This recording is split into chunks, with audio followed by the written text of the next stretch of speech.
আসসালামু আলাইকুম বন্ধুরা, সোনিয়া কুকিং অ্যান্ড ব্লগে আরও একটি মজাদার রেসিপি নিয়ে চলে এলাম আপনাদের সামনে। মাত্র হাফ কাপ গোবিন্দভোগ চাল আর তার মধ্যে 1 চামচ ঘি দিয়ে দেখুন দুনিয়ার সবচাইতে সেরা সুস্বাদু রেসিপি, যেটা দেখা মাত্র আপনারা না বানিয়ে থাকতেই পারবেন না। তবে আজ গোবিন্দভোগ চাল দিয়ে একদম অন্যরকম এক রেসিপি বানিয়ে দেখাবো, একদম অন্যরকম নতুনত্ব এক রেসিপি। প্রথমে চুলায় একটা প্যান বসিয়েছি। প্যানটা যখন গরম হয়ে গিয়েছে, এখানে আমি 1 টেবিল চামচ ঘি দিয়ে দিয়েছি। আর ঘিটা যখন গরম হয়ে গেছে, তখন আমি এখানে হাফ কাপ গোবিন্দভোগ চাল রেখেছিলাম। আর চালটা আমি একটা টাওয়াল দিয়ে সুন্দর করে মুছে নিয়েছি। আপনারা চাইলে সুতি পাতলা ন্যাকড়া দিয়ে মুছে নিতে পারেন। আর 2 থেকে 3 পিসের মতো আমি এখানে এলাচ দিয়ে দিলাম। চালটার সাথে এলাচটাও আমি একসাথে ভেজে নিব। আর কোনো রকম চালটা আপনারা ধুতে যাবেন না, সুন্দর করে মুছে নেবেন। চালটা আমার ভাজা হয়ে গিয়েছে, তাই ওইটা একটা আমি সাইডে রেখে দিয়েছি।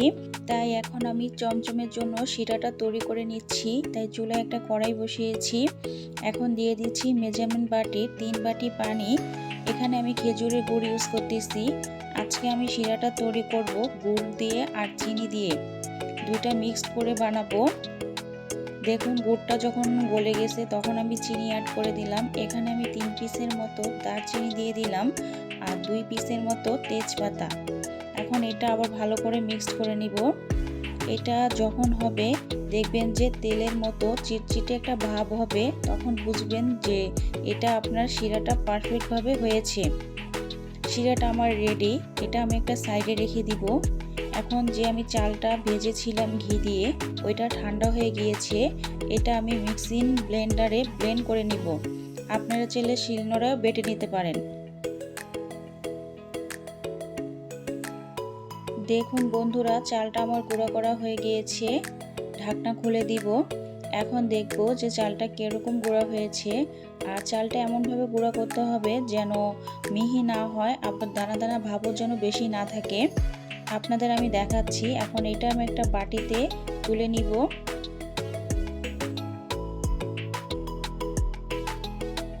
সম্পূর্ণটা ঢালা আমার হয়ে গিয়েছে।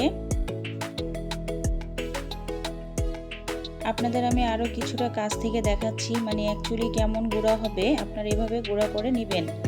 চুলায় আবার একটা প্যান বসিয়ে দিয়েছি। এখন দিয়ে দিব আরো 1 টেবিল চামচ ঘি। ঘিটা যখন গরম হয়ে গেছে, তখন এখানে আমি দুধ দিয়ে দিচ্ছি হাফ কেজি। এখানে চাইলে আপনারা প্যাকেটের দুধও ইউজ করতে পারেন, তাতে কোনো সমস্যা নেই। এখন এটা আমি বলক আসা পর্যন্ত ওয়েট করব। স্বাদ মতো কিছুটা লবণ দিয়ে দিলাম। দেখুন দুধটা আমার বলক উঠে গেছে। এটা এখন আমি অনবরত একটু নেড়ে দিব। আমি যে সুজিটা তৈরি করে রেখেছিলাম, ওইটা আমি অল্প করে দিয়ে দিচ্ছি। আর অবশ্যই আপনারা যখন এই ডোটা তৈরি করবেন, সুজিটা আপনারা একবারে দিতে যাবেন না, চালের গুঁড়াটা, তাহলে কিন্তু দলা পাকিয়ে যাবে। অল্প অল্প করে দিবেন আর অল্প অল্প করে মিক্স করবেন, তাহলে সুন্দর মতো একটা খামির তৈরি হবে।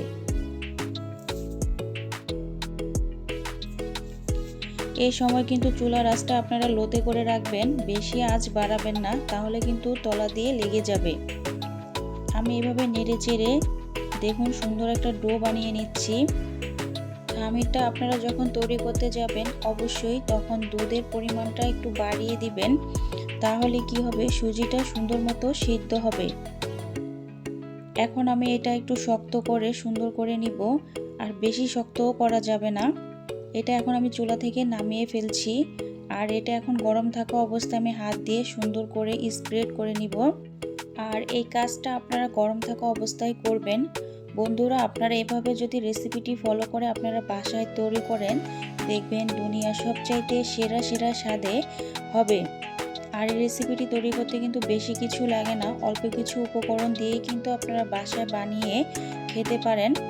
আর যখন এই ডোটা আপনারা স্প্রেড করবেন বা হাত দিয়ে আপনারা মাখবেন, হাতে যদি লেগে যায়, তখন হাতে কিছুটা ঘি আপনারা মাখিয়ে নেবেন, তাহলে আর হাতে লাগবে না।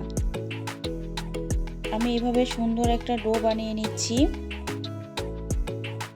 মানে অনেকটা গরম, এই জন্য মানে সুন্দর মতো আমি করতে পারতেছিলাম না। তবে হ্যাঁ, এটা গরম থাকা অবস্থায় করতে হবে, ঠান্ডা হয়ে গেলে কিন্তু শক্ত হয়ে যাবে। দেখুন আমি সুন্দর একটা ডো বানিয়ে নিয়েছি। এটা এখন আমি রেস্টে রেখে দিব 5 মিনিটের জন্য।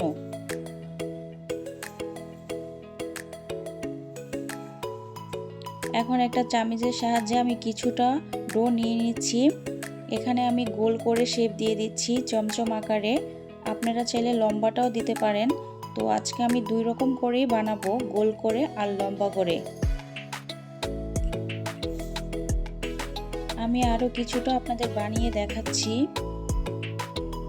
আমি জানি না আপনাদের সাথে কতটুকু শেয়ার করতে পেরেছি। আর এটা কিন্তু সুন্দর করে গোল করে নেবেন, তাহলে কিন্তু কোথাও ফাটবে না। আর আপনারা তো দেখেই বুঝতেছেন কতটা সুন্দর হয়েছে, কোথাও কিন্তু ফাটেও নি, কিছু হয়নি। এখন এভাবে আমি সবগুলো চমচম আমি বানিয়ে নিচ্ছি। আর আপনারা এটা বানাতে গিয়ে যদি দেখেন হাতে লেগে যাচ্ছে, তখন হাতে কিছুটা ঘি বা অয়েল দিয়ে নেবেন। এটা আমি লম্বা করে বালিশের মতো করে বানিয়ে নিচ্ছি। আপনারা চাইলে ছোট বড় করে বানিয়ে নিতে পারেন। দেখুন আমার হাফ কাপ গোবিন্দভোগ চাল থেকে কতগুলো চমচম হয়েছে। এগুলো এখন আমি কুক করতে চলে যাব। যারা লাইক দিতে ভুলে গেছেন প্লিজ একটা লাইক দিয়ে ভিডিওটি কন্টিনিউ করবেন। চুলে একটা প্যান বসিয়েছি। যখন প্যানটা গরম হয়ে যাবে তখন আমি তেল দিয়ে দিচ্ছি। তেলটা যখন হালকা কুসুম গরম হবে তখন যে আমি চমচমগুলো বানিয়ে রেখেছিলাম ওইগুলো আমি দিয়ে দিব এক এক করে। একসাথে বেশি দিতে যাবেন না, তাহলে কিন্তু আর এই চমচমগুলো কিন্তু ফুলে যাবে, আরও বড় হবে। তাই আমি অর্ধেকটা পরিমাণ দিয়ে দিচ্ছি। আর যখন এগুলো আপনারা ভাজবেন অবশ্যই চুলার আঁচটা একটু কমিয়ে ভাজবেন, তা না হলে কি হবে উপর দিয়ে হয়ে যাবে আর ভিতরে সুন্দর মতো হবে না ভাজা। যারা নতুন এখনও আমার চ্যানেলটি সাবস্ক্রাইব করেননি প্লিজ আমার চ্যানেলটি সাবস্ক্রাইব করে দিবেন, পাশে থাকা বেল আইকনটি প্রেস করে দিবেন। এগুলো হয়ে গিয়েছে, তাই এগুলো আমি তেল থেকে ছেঁকে তুলে নিচ্ছি। আপনারা যে যেমন কালার করতে চান কালার করে ভেজে নিতে পারেন, তাতে কোনো সমস্যা নেই। আর একটা কথা, আমার না ঠান্ডা লেগেছে, এজন্য গলার ভয়েসটা একটু এরকম শোনা যাচ্ছে। মানে আমি তো ভয়েস দিচ্ছি, তবে আমার অনেকটা কষ্ট হচ্ছে, প্লিজ কেউ কিছু মনে করবেন না। আপনারা আপন মনে করে ভিডিওটি দেখে নেবেন। বাকি যে চমচমগুলো ছিল ওইগুলো আমি তেলের ভিতরে ভেজে নিচ্ছি।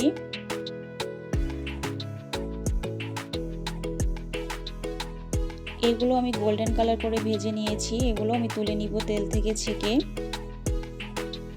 দেখুন কতটা সুন্দর হয়েছে আর পারফেক্টভাবে হয়েছে। আমি যে শিরাটা বানিয়ে রেখেছিলাম ওইটা চুলায় আবার একটু বলক তুলে নিছি।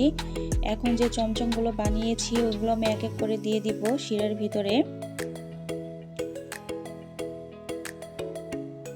সবগুলো দেওয়া হয়ে গিয়েছে। এটা আমি 5 মিনিটের জন্য ঢাকনা দিয়ে ঢেকে রাখবো। দেখুন 5 মিনিট পরে ফিরে আসলাম, কতটা ফুলে বড় হয়ে গিয়েছে। এখন আমি চুলাটা অফ করে দিব। দেখুন পানিটা কতটা অ্যাবজর্ব করে নিয়েছে চমচমগুলো। এখন এগুলো আমি পরিবেশন করার জন্য সুন্দর একটা প্লেটে আমি নিয়ে নিয়েছি। দেখতে যতটা লোভনীয়, মাশাআল্লাহ খেতে কিন্তু খুবই ভালো লাগবে।